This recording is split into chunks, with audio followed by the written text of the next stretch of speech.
Mona Lisa has become some grand thing in our imagination. Everyone knows the Mona Lisa, but almost no one knows about the secret experiment Leonardo conducted on his own body. Now, 5 centuries later, his DNA has surfaced in 14 living people. I see something that appears to be two-dimensional, but which is really three-dimensional because there is a depth in a painting. And it exposes a truth that sounds like fiction. The sequencing shows a lineage that possesses rare visual and physical traits found in less than 1% of the population. It forces us to ask a controversial question. Was his genius natural, or was it the result of a genetic accident that history tried to bury? The evidence is undeniable. Why the Mona Lisa is actually a math equation. Most people look at the Last Supper and see a masterpiece. But here is the deal. It is not just a painting, it is a calculated data set. When modern researchers stopped looking at Leonardo's work as art and started analyzing it like a blueprint, things got weird fast. They found that his brushstrokes were not random acts of creativity. They were precise mathematical equations hidden in layers of oil and pigment. Basically, the guy was playing a different game than everyone else. In the Virgin of the Rocks, infrared scans revealed geometric grids underneath the paint that are invisible to the naked eye. These weren't just sketch lines, they were complex calculation fields. It is almost as if he was trying to force the laws of physics onto a canvas. And that is putting it lightly. The crazy part is how he used his own obsession with vision. He wrote that the eye is the window to the soul, but his notes tell a different story.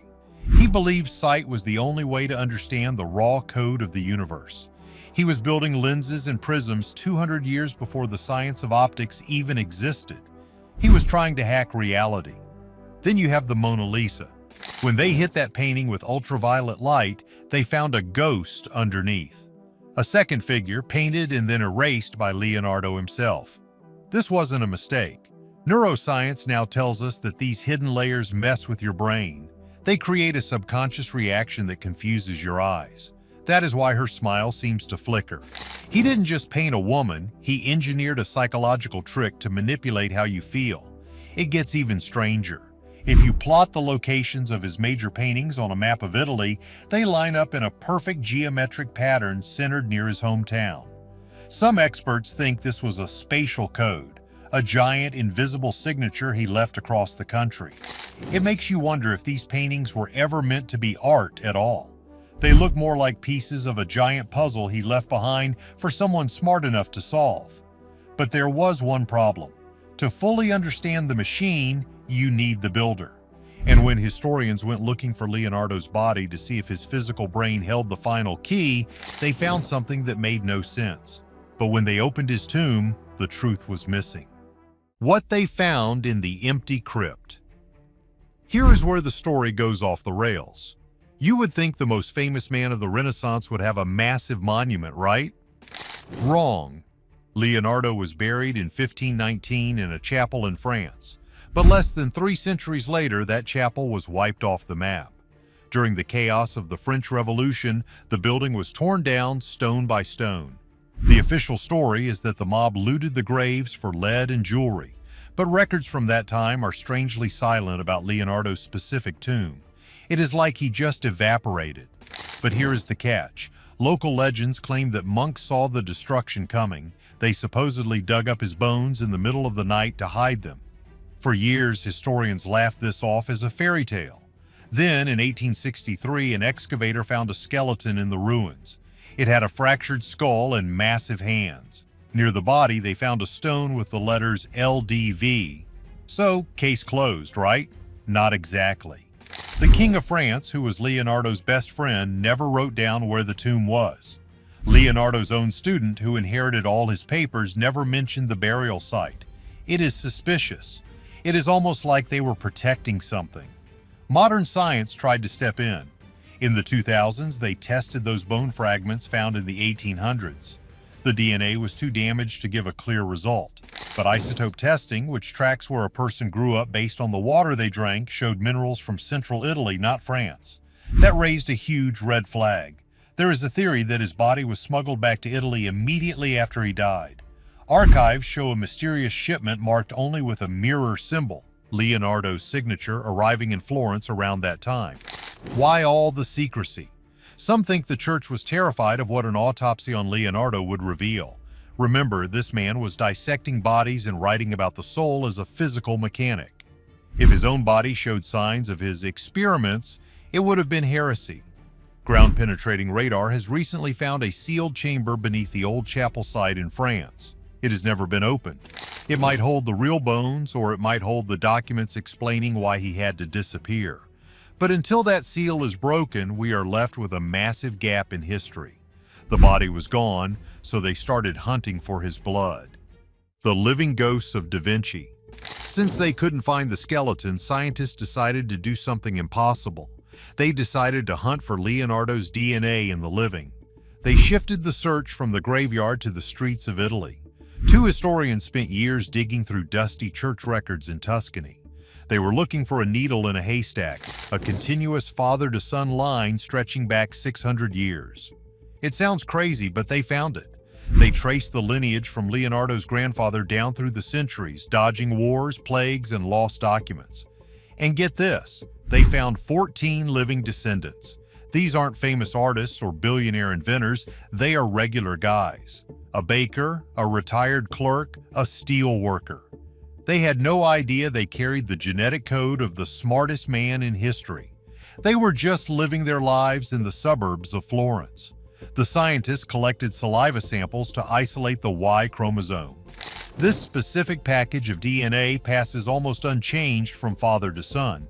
If these men had the same Y chromosome, they shared a direct ancestor with Leonardo. The results came back and it was a match. The odds of this happening by accident are less than 1 in a billion. But here is the twist. The family had been hiding in plain sight. A will from the 17th century mentioned that the family no longer bears the mark. Historians think this means they stopped using the Da Vinci name or the family crest to avoid attention. The church wasn't exactly fond of Leonardo's later ideas, so fading into the background was a survival strategy. This discovery changed everything. Now, scientists didn't need ancient bones, they had a living library. They could reconstruct parts of Leonardo's genetic profile by comparing the DNA of these 14 men. They could finally see the hardware that ran the software of his mind. And what they found in that genetic reconstruction was not normal. It suggests that the Da Vinci family didn't just pass down a name. They passed down a set of biological traits that historians had never noticed. The trade records showed his ancestors were working with glass and precision tools for generations. This wasn't a random genius appearing out of nowhere. This was a genetic buildup. The lab results revealed a brain that shouldn't be humanly possible. The biological reason. He was a genius. When the lab results came in, the scientists realized Leonardo wasn't just smart, he was biologically different. The DNA reconstruction highlighted a rare combination of genes that affect how the brain processes information. First, let's talk about his eyes. The gene analysis points to a condition called tetrachromacy. Most of us have 3 color receptors in our eyes. Leonardo likely had access to a 4th. This means he could see millions of shades of color that look identical to us.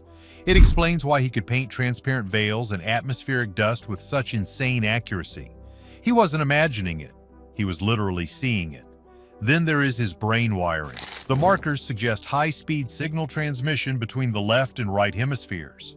This is the biological basis for his ambidexterity. We know he could draw with one hand and write with the other at the same time. That is not a learned skill, that is a neurological anomaly. His brain didn't have a dominant side, it was firing on all cylinders all the time, and it gets deeper. The genes linked to dopamine receptors showed a mutation that creates a relentless drive for novelty. It explains why he never finished anything. His brain gave him a chemical reward for discovering something, not for finishing it. He wasn't lazy, he was biologically addicted to the unknown. There was also a strange cluster of genes related to energy metabolism. This guy was famous for barely sleeping. He would take 20-minute naps every 4 hours. Most people would hallucinate after a week of that. Leonardo did it for decades. His cells were likely more efficient at clearing out toxins, allowing his brain to reset faster than the average person. This paints a picture of a man who is operating on a completely different level of hardware. It is like trying to run modern software on a computer from the 90s. It crashes. But Leonardo was the upgrade. He was a walking, breathing evolutionary leap. But perhaps the most shocking find was about his health. While the Black Death was wiping out half of Europe, Leonardo was walking through plague-infested cities, visiting hospitals, and sketching the sick. He never got sick, not once. The DNA suggests he carried a rare mutation on the CCR5 gene. Today, this mutation is known to give resistance to certain viruses. Back then, it made him look invincible. But his DNA hid one final secret about his mother: the lineage that breaks the record books. The analysis of the mitochondrial DNA, which is passed down exclusively through the mother, reveals markers that are completely alien to a Tuscan villager in the 1400s. These markers don't point to Italy. They trace back to the Caucasus region, the steppes of southern Russia, or the Middle East. This evidence aligns with a controversial, darker theory. Katerina wasn't a local girl. She was likely a Circassian slave taken from the edge of the known world and brought to Florence in chains. This completely destroys the local genius theory. If his mother was a foreigner from a distant, genetically distinct land, Leonardo wasn't just an Italian artist. He was a first-generation hybrid of two radically different genetic pools. In evolutionary biology, this results in a phenomenon known as heterosis, or hybrid vigor. When you mix two genetically distant bloodlines, the offspring often display enhanced physical and mental traits that far surpass either parent. This massive genetic diversity might have been the biological spark that created the perfect storm for his intellect.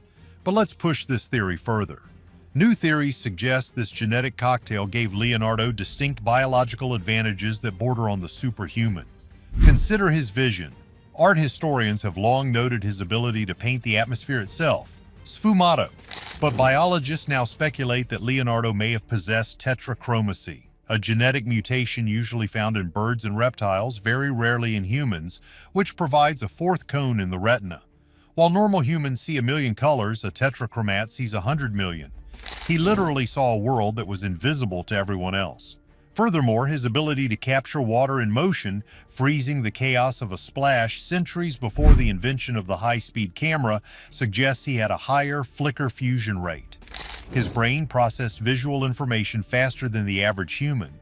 He wasn't just imagining the hydrodynamics, he was seeing them in slow motion. This genetic anomaly explains his social isolation. He was an outsider in every sense. He couldn't go to regular schools, he wasn't allowed to learn Latin or Greek. He was the illegitimate son of a foreigner, a social ghost living on the fringes. But this isolation is exactly what saved him. Because he was barred from the proper institutions, he wasn't corrupted by the rigid, incorrect dogmas of the time. He didn't memorize Aristotle's mistakes, he had to decode the universe from scratch. There is also the theory of the hyper-connected brain. Leonardo was famously ambidextrous and a mirror writer. This isn't just a quirk, it signals an atypical structure of the corpus callosum, the bridge between the left and right hemispheres of the brain. In most people, one side dominates. In Leonardo, the barrier was likely dissolved. Logic and intuition, math and art, engineering and emotion, they were firing simultaneously.